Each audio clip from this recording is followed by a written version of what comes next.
ஆனால் எனக்கு ஒரு ஆச்சரியம், மாரிக்குள்ளே வந்து ஒரு ஹீரோ ஒரு ஒரு ஒரு ஒரு ரொமான்ஸ் இருக்கான்னு ரெஜிஸா சொல்லும்போது தான் எனக்கு தெரியுது. அவங்க தண்ணிக்குள்ளே விழுந்தாங்கன்ன உடனே கூலிங் கிளாஸோட கூச்சிருக்காரு அப்படின்னு. ஏன்னா அவங்களுக்கு நீச்சல் தெரியாது, எனக்கும் தெரியாது. இப்போ ஒருவேளை எனக்கு அந்த சீன் இருந்துச்சுன்னு வச்சுங்க, நான் விழுந்துருந்தேன்னு வச்சுங்க, டே அசிஸ்டண்ட்டை கூப்பிட்டு அப்படியே அவன் என்ன ஆச்சுன்னு பாடுறான், ரொம்ப நேரம் ஆச்சு உள்ளே போய். irregular periods என்னதான் பண்றது? உங்க பிரச்சனைகளை கட்டுப்படுத்த லயன் டேட் சிரப் தினமும் 2 spoon. Jain Housing and Constructions presents Jain's Adarsh Avenue Premium Plots at Kundambakam from ₹29 lakhs onwards. ஆச்சி அதிரசமா விடுங்க, கையில தட்டி சூடான எண்ணெயில பொரிச்சா அதிரசம் ரெடி.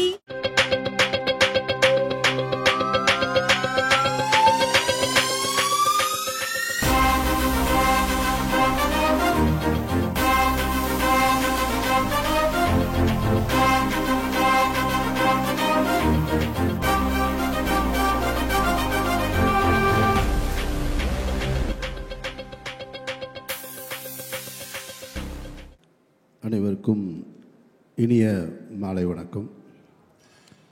அரங்கத்தில் இருக்கும் அனைவருக்கும் இறைவன் புறத்திலிருந்து சாந்தியும் சமாதானம் உண்டாகட்டும்.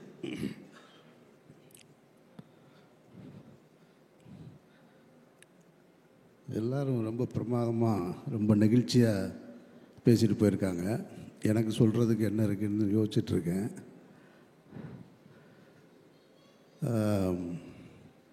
ரஞ்சித்திலிருந்து தொடங்குறேன் நான். ஆமாம்,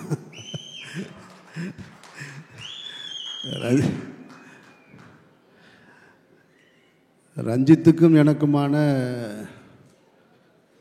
உறவு அல்லது கருத்து மோதல், விரிசல், விவாதம் எல்லாமே மேடையில் அப்படி தான் தொடங்கினது. ஆனால் ரஞ்சித் மாரி 2 பேருமே சினிமாவுக்கு வந்ததுக்கு பின்னாடி அவங்க 2 பேரோட எனக்கு அதிக பழக்கம் இல்லை. ஒரு சில இடங்களில் பார்த்தது மட்டும்தான் இருக்குது. ஆனால் அவங்க 2 பேருடைய சினிமாவுடைய வரவை ஆராதித்து கொண்டாடினதில் நான் ஒருத்தன். அவங்க 2 பேருடைய வெற்றி வந்து அது என்னுடைய வெற்றியாக நான் பார்த்தேன். பல இடங்களில் அவங்க 2 பேருக்காக நான் விவாதம் செஞ்சுருக்கேன், சண்டை போட்டிருக்கேன். அப்படி இருக்கும்போது ரஞ்சித் ஒரு முறை என்னை அவர் படத்தில் நடிக்கிறதுக்காக கேட்டிருந்தார். அவருடைய ப்ரொடக்ஷனில் ரொம்ப முக்கியமான படம். என்னுடைய அலுவலகத்துக்கு வந்து அண்ணன் நீங்கள் நடிக்கணும் அப்படின்னாரு. சரி ஓகே, என்னோடய அசிஸ்டன்ட் தான் கதை சொல்லுவான் அப்படின்னு. சரி கதை கேட்டேன், எப்படி இருக்குன்னாரு. என்னோடய ஒப்பீனியனை சொல்லிட்டேன் நான். ஆனால் அந்த படத்தில் நடிக்கலை நான். ஆக்சுவலாக தண்டகாரண்யம் அது மிஸ் ஆயிடுச்சு. அது அவங்க பேசிட்டு போன டைமுக்கும் அந்த படம் தொடங்கினதுக்கான காலகட்டம் கொஞ்சம் தள்ளி இருந்ததுனால நான் அதுக்குள்ளே என்னுடைய இறைவன் பெரியவன் ஷூட்டிங் கிளம்பிட்டதுனால பண்ண முடியலை. ஆனால் அதே ரஞ்சித்துடைய ப்ரொடக்ஷனில் மாரி செல்வராஜ் வந்து நடிக்கணும்னு என்கிட்ட கேட்குறாரு. மாரியே நான் முதல்ல பார்த்தது வந்து ஈழப்பிரச்சனையில் நானும் அண்ணன் சீமானும் கைதாகும்போது அப்போ ராமுடைய அசிஸ்டண்ட்டாக வருவார். அப்படி பார்த்த மாரி செல்வராஜ். அந்த மாரி செல்வராஜ் அதுக்கு பின்னாடி பரியேறும் பெருமாளில் பார்க்குறேன். பரியேறும் பெருமாளுடைய அந்த முதல் படத்திலேயே தன்னை யார் அப்படின்றத ரொம்ப அழுத்தம் திருத்தமாக சொன்ன ஒரு இயக்குனர். அவருக்காக ஒரு சின்ன விழா கூட எடுத்தோம். நான், இயக்குனர் பாரதி ராஜா சார், வெற்றிமாறன் எல்லாருமே சேர்ந்து. அந்த மாதிரி செல்வராஜ் வந்து இப்போ என்னை வந்து நடிக்கணும்னு கேட்குறாரு. ரஞ்சித் அண்ணன் தான் ப்ரொடியூசரு, நீங்கள் நடிக்கிறீங்களான்னு. நான் டைரக்டராக இருந்து நடிக்க வந்தாலும் எனக்கு விருப்பமான அல்லது என் மனதுக்கு நெருக்கமான ஏதாவது இருந்தால் தான் நடிக்கிறது. நடித்தே ஆகணும் அப்படின்ற எந்த கட்டாயத்திலையும் நான் இல்லை. அதனால் மாரி கேட்கும்போது எனக்கு அந்த நம்பிக்கை இருந்தது. ஏன்னா மாரி போன்ற ஒரு இயக்குனர்கள் தமிழ் சினிமாவுக்கு அவசியம்னு அடிக்கடி நான் சொல்லிக்கிட்டே இருக்கேன். நான் இருந்துக்கிட்டே இருக்கும். மாரியும் சரி ரஞ்சித்தும் சரி, 1000 எதிர்ப்புகள் வந்தாலும் உங்கள் படைப்புகளை நீங்கள் தொடர்ந்து செஞ்சுக்கிட்டே இருக்கணும். அதுக்கு என்னை போன்றவர்கள் உறுதுணையாக இருப்போம், பக்கத்திலே இருப்போம். அது எவன் வந்தாலும் பார்க்கலாம். சண்டை செய்கிறோம், அதில் ஒன்றும் மாற்று கருத்தே கிடையாது. அப்போ மாறி கேட்டோம், கதை சொன்னார். கதை சொன்ன உடனே அவர் ஒரு கதை சொன்னார். சொல்லிவிட்டு இது நீங்கள் பண்ணால் நல்லாயிருக்கும் சார்னார். சரியாக வருமா மாறின்னு? சரியாக வரும் சார், பண்ணுங்கள் சார்னார். சரி ஓகே பண்ணலாம் மாதிரி அப்படின்ட்டு. அப்புறம் போயிட்டு திருப்பி ஒரு 2-3 வாரம் கழித்து வந்தார். 2-3 வாரம் கழித்து வந்துட்டு, சார் நான் சொன்னேன், ரஞ்சித் அண்ணன்ட்ட பேசினேன், அப்புறம் பார்த்தேன், டே அது எப்படி இருந்தால் நல்லா இருக்குமாடா, இன்னும் கொஞ்சம் அதை மாற்றுடான்னு சொன்னார் அப்படின்னு. திருப்பி வந்தார். திருப்பி வந்து எதையோ மாற்றிருக்கேன் அப்படின்னு சொன்னார். நானும் அப்போ அப்படியா சரின்னு கேட்டுக்கிட்டேன். அவர் முதல்ல என்ன சொன்னாருன்றது என் மைண்டில் இல்லை, ரெண்டாவது என்ன சொன்னாருன்றது என் மைண்டில் இல்லை. நான் நடிக்கணும்னு முடிவு எடுத்துட்டேன். இப்போ வெற்றிமாறன் கேட்ட உடனே எப்படி நடிக்கணும்னு ஒத்துக்கிட்டேனோ அதுபோல் மாறி கேட்ட உடனே நடிக்கணும்னு நான் ஒத்துக்கிட்டேன். அவ்வளோதான், அது என் மைண்டில் ஏறிடுச்சு. அவர் என்ன சொல்கிறாரு சொல்லலைன்றதெல்லாம் அப்புறமா அந்த படப்பிடிப்பு தொடங்கும்போது சில பிரச்சனைகளில் அப்போ நான் இல்லை. அப்புறம் படப்பிடிப்பு ஸ்டார்ட் ஆயிடுச்சு. திரும்ப ரொம்ப நாள் கழிச்சு ஒரு தடவை ஃபோன் பண்ணுறாரு. சார் என்ன சார் போகலாமா சார் அப்படின்னாரு. என்ன மாதிரி விளாட்றீங்களா நீங்கன்னு? நீங்கள் எப்போ ஜனவரி பிப்ரவரியில் கேட்டீங்க, இப்போ திடீர்னு வந்துடுறீங்க, நீங்கள் ஷூட்டிங் போயிட்டீங்கன்னு கேள்விப்பட்டேன். சார் இல்லை சார், அது அப்படியே தான் இருக்குது, நீங்கள் தான் வரணும், நீங்கள் தான் நடிக்கணும் அப்படின்னாரு. சரி மாதிரி வர்றேன் மாதிரி அப்படின்னு. அப்படி தான் மாறி கூட இந்த படத்தில் நான் ஜாயின்ட் ஆகிட்டேன். இப்போ அவர் ஒரு டைரக்டரு. அந்த படத்தோட கதை பிகினிங்லேருந்து எண்டு வரைக்கும் அவருக்கு தெரியும், சேஞ்சஸ் தெரியும், எல்லாருக்குமே அப்படி தான். அப்போ என் படத்தை கேட்டிங்கன்னா எனக்கு தெரியும். நான் அவர் சொன்ன எந்த கதையும் எனக்கு ஞாபகம் இல்லை. அந்த கேரக்டர் மற்ற விஷயங்கள் மட்டும்தான் ஞாபகம் இருக்குது. ஸ்பாட்டில் என்ன பண்ணுவாப்புலன்னா மாறி நான் அந்த கதையை முழுசாக ஞாபகம் வச்சுருக்கிற மாதிரியே நினச்சி சொல்லுவாப்புல. சார் அந்த இருக்குல்ல சார், அந்த சீன் அது இருக்குல்ல, அதுக்கடுத்து இதுவும் பாப்புல. நானும் தெரிஞ்ச மாதிரி சரி சரி சொல்லுங்கள் எதுவுமே எனக்கு ஞாபகம் இல்லை. மாறி என்ன சொன்னாரோ அதை செஞ்சுருக்கேன் நான், அவ்வளவுதான். இந்த படத்தில் எப்படி வட சென்னையில் அந்த ராஜன் கேரக்டருக்கான வெற்றிமாறனை சேருமோ, இந்த பாண்டியராஜனுக்கு ஏதாவது ஒன்று வந்ததுன்னா அது மாரி செல்வராஜுக்கு தான் போயிடுச்சு. அது எனக்கு அதுக்கு எந்த தொடர்பும் இல்லை. மாரியும் ரஞ்சித்தும் என் மேலே வச்சிருக்கிற அன்புக்கு நான் நன்றி ரொம்ப. ஏன்னா மாரி நான் எப்போயும் எமோஷனலாக ஆகிற ஆள் கிடையாது, நான் ரொம்ப ஸ்ட்ராங்கான ஒரு ஆள். மாரி அதை சொல்லும்போது அவர் எதிர்பார்த்ததை விட கூடுதலாக அந்த கேரக்டர் நான் பண்ணியிருக்கேன்னாரு. அது அவர் தான் அதை வாங்கியிருக்காரு. அதனால் மாரிக்கு தான் அந்த கிரெடிட் போய் சேரணும். அதுக்கப்புறம் துரு, உங்களுக்கெல்லாம் இந்த துருவை எப்போ தெரியும்னு தெரியலை. நான் பார்த்தது இந்த உலகம்னு 99 பார்த்தேன் நான் வீட்டில். சினிமா எவ்வளோ விசித்திரமானது அப்படின்றத இந்த ஸ்டேஜை வச்சு என் மைண்டுக்குள்ளே ஓட்டி பார்க்குறேன் நான். அவங்க அப்பாவும் நானும் ரொம்ப நெருங்கிய நண்பர்கள். அது யாருக்குமே தெரியாது. சினிமாவில் எங்கேயுமே அதை பற்றி நாங்கள் பேசிக்கிட்டதுமே கிடையாது. அவருடைய உழைப்பு என்னன்னு பக்கத்தில் இருந்து பார்த்தவன் நான். சேது படத்தில் டே 1 பூஜையிலேருந்து ரிலீஸ் வரைக்கும் பார்த்தவன் நான். சேது வெற்றிக்கு அப்புறமும் பக்கத்தில் இருந்து பார்த்தவன் நான். அப்போல்லாம் துருவை போய் பாருங்க, 2 வயசு இருக்குமா துரு அப்போது 99ல் 2 வயசு இல்லைனா 3 வயசு. பெசன் நகர் வீட்டில் எதையாவது கேட்டால் அடம் பிடிச்சிக்கிட்டே இருப்பாப்புல. நான் தான் தூக்கிட்டு போவேன் கடைக்கு வாயான்னு. அவங்க ரொம்ப ஸ்ட்ரிக்டான அம்மா, அப்பா ரொம்ப செல்லம் அவருக்கு. அதுக்கப்புறம் துருவை எப்போ பார்த்தேன் அப்படின்னா ஒரு 10 இயர்ஸ் இருக்குன்னு நினைக்கிறேன் நான். அவங்க அப்பா விக்ரம் சார், அவங்க அம்மா, அக்கா எல்லாம் சேர்ந்து சாப்பிட போகணும், டின்னர் போகணுன்னு சொல்லிவிட்டு நானும் என் ஒய்ஃபும் என் குழந்தைங்க எல்லோரும் சொல்லி போனோம். இப்போ என் பொண்ணு கேட்குது. அங்கேயும் அதே மாதிரி தான் பண்ணிக்கிட்டு இருந்தாப்புல. டேபிள்லேருந்து அங்கேருந்து அங்கே இருக்கிற ஃபுட்டை எடுத்தாப்புல, இங்கேருந்து அங்கிட்ட அது வேணுன்ற அடுத்த பிளேட்டில் என்ன இருக்கோ அதை தான் கேட்டுட்டு இருந்தேன். அப்படி தான் துரு பார்த்தேன் நான்.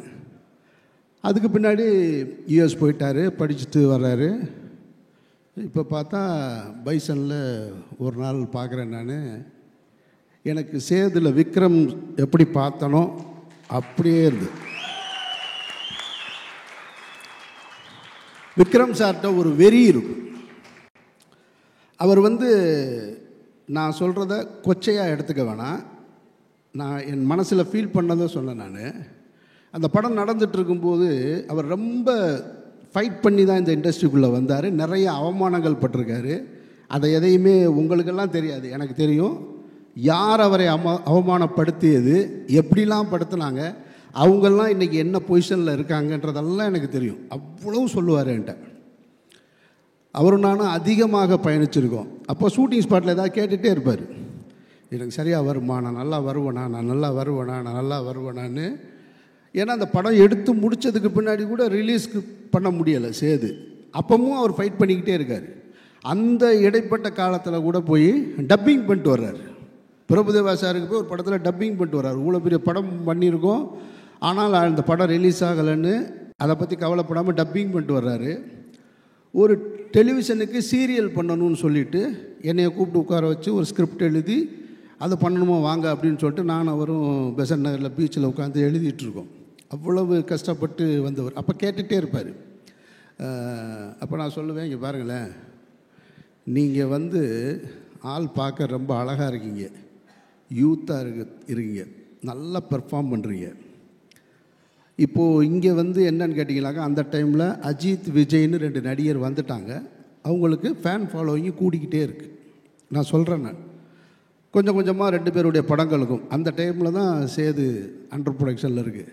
அப்போ நான் சொன்னேன் அவர்கிட்ட, அவங்க 2 பேரும் என்ன பொசிஷனில் இருப்பாங்கன்றது தெரியல. ஏன்னா ஃபேன் ஃபாலோவிங் வச்சுருக்காங்க. இதில் யார் நம்பர் 1 யார் நம்பர் 2 அதெல்லாம் எனக்கு அதை ஜட்ஜ் பண்ண முடியும். ஆனால் ஒன்று சொல்கிறேன், நான் நீங்கள் கடைசி வரைக்கும் சினிமாவில் இருப்பீங்க, அது மட்டும் எனக்கு நல்லா தெரியும். கடைசி வரைக்கும் இருப்பீங்க. நீங்கள் தான் சினிமா வேணான்னு ஒதுங்கினா தான் உண்டு, தவிர சினிமா உங்களை ஒதுக்கவே முடியாது. அப்படி ஒரு ஆக்டர் நீங்கள், அதில் எந்த டவுட்டும் கிடையாது. அவ்வளவு டெடிக்கேஷன் அப்படிலாம் பார்க்கவே முடியாது. சும்மா சினிமாவில் டெடிக்கேஷன் சொல்லுவாங்க. நான் பார்த்து வியந்ததில் வந்து விக்ரம் தான். அது ரஞ்சித்துக்கு நல்லா தெரியும், அது சொல்லவே வேணாம். தங்கலானில் பார்த்துருப்பேன். கும்பகோணத்திலேருந்து திருவிடைமருதூரில் ஷூட்டிங் நடக்கும். உடம்பு குறைக்கணும், அந்த பாண்டிமடம் போர்ஷன் பண்ணணுங்கும்போது காலையில் எந்திரிச்சு நடந்து வருவார். ஒரு ஹீரோ அந்த படத்தில் நடிக்கிறதுக்காக லொக்கேஷனுக்கு நடந்தே வருவார். அது ஒரு 15 கிலோமீட்டர் இருக்கும். காலையில் நட, திருப்பி வரும்போது நட, 15 கிலோமீட்டர். அப்படியே இப்படி ஆயிட்டாப்புல பாண்டிமடம் போர்ஷன். கிட்டத்தட்ட அவருக்கு ஒரு வெறி இருந்தது, ஏன்னா நாம் ஜெயிக்கணும்னு. துருவுக்கு அது தேவையில்லை, ஏன்னா அப்பா பெரிய ஸ்டார். ஆனால் துருவுக்கிட்டையும் அது இருக்கிறத நான் பார்த்தேன். நான் உங்கள்கிட்டையும் பார்த்தேன். நான் அவ்வளவு, ஏன்னா அவர் படித்ததுக்கும் ஸ்டூடெண்ட்டு மாதிரி எந்திரிச்சு நின்றுட்டு அவ்வளவு எனக்கு ஆச்சரியமாக இருக்குது. யூஎஸில் படிச்சுட்டு அங்கேருந்து வந்து மாரி செல்வராஜ் லொக்கேஷன்லாம் உங்களுக்கெல்லாம் தெரியும்ல. அவர் என்ன ஊட்டிலையும் கொடைக்கானலும் எடுப்பார். அது ஒரு காடு, பொட்டக்காடு, எங்கே முள் இருக்குது எது இருக்குன்னு தெரியாது. அதில் கொண்டு வந்துக்கிட்டு அது கொடுக்குற காஸ்டியூம் இருக்குல்ல, அந்த கைலியை பார்த்தா எப்படா கிளியிருன்ற மாதிரியே இருக்கும். அதை கொண்டு வந்து அந்த லொக்கேஷன்லேயே கொண்டு வந்து அப்படியே நின்று மாற்றிட்டு அந்த சகதிக்குள்ளேயும் மண்ணுக்குள்ளேயும் அந்த அது என்னது எரிக்கிற இடம் மயானக்கரையில் எனக்கும் அவருக்கும் எந்த காம்பினேஷனும் கிடையாது படத்தில். நான் ஒரு சின்ன கேரக்டர் தான் பண்ணியிருக்கேன். நான் நின்று பார்த்துட்ருக்கேன். நான் அப்போ பார்க்க எனக்கு வாய்ப்பு கிடைச்சது. அப்போ எனக்கு தெரிஞ்சது, நான் துருவோட முதல் 2 படமும் பார்த்துருக்கேன். துரு எப்படி வந்து விக்ரம் சார் பிதாமகனில் கிடைச்சது துருவுக்கு இந்த படத்திலே கிடைச்சிருச்சுன்னு நான் நினைக்கிறேன். நான் அப்படி தான் நான் ஃபீல் பண்ணுறேன். எனக்கு ஆச்சரியம், என்னடா நம்ம தூக்கிட்டு கடைக்கு தூக்கிட்டு போன பிள்ளையோட நடிச்சிட்ருக்கோம், பரவாயில்ல, சினிமா புதுசாக நிறையா சொல்லி தருதுன்னு. வாழ்த்துக்கள் துரு, வாழ்த்துக்கள். அப்புறம் இந்த படத்தில் வந்து எனக்கு சொன்னாங்க நிறைய பேர் கோஸ்டார் என்னென்ன. அவங்க எனக்கு அப்படிலாம் கோஸ்டார்னு இந்த படத்தில் யாருமே கிடையாது. எங்குழுந்து அவங்க ரெஜிசா சொல்லும்போது சொன்னாங்க, எனக்கு அருமையான நண்பர் கிடச்சிட்டாங்க அனுபமா கூட தான் ஒரே ஒரு சீன் இருக்குது. எனக்கு ஒரு சீன் அவங்களோட அந்த பொண்ணு அவங்க வந்து அவங்களோட மலையாள படம்லாம் பார்த்துருக்கேன் நான். இப்போ கூட ஒரு படம் ட்ரெய்லர் வந்திருக்கு, செம்மையாக ரொம்ப அழகாக ஸ்டைலிஷாக. ஆனால் இந்த படத்தில் பார்த்தீங்கன்னா, உட்காருங்க ப்ளீஸ், இந்த படத்தில் பார்த்தீங்கன்னா வேறு ஒரு டைமென்ஷன். அதில் என்னென்னா அப்படின்னா நம்மளை ஒரு மாதிரி அரட்டிடுச்சு. அப்படி பண்ணிகிட்டு இருக்கும்போதே டக்குன்னு அப்படி கண்ணில் இருந்து கண்ணீர் வருது. என்னடா அந்த பொண்ணு கிளிசரின் போட்டு அழுகுதா, கிளிசரின் போடாமல் அழுகுதான்னா பிரமாதப்படுத்திச்சு.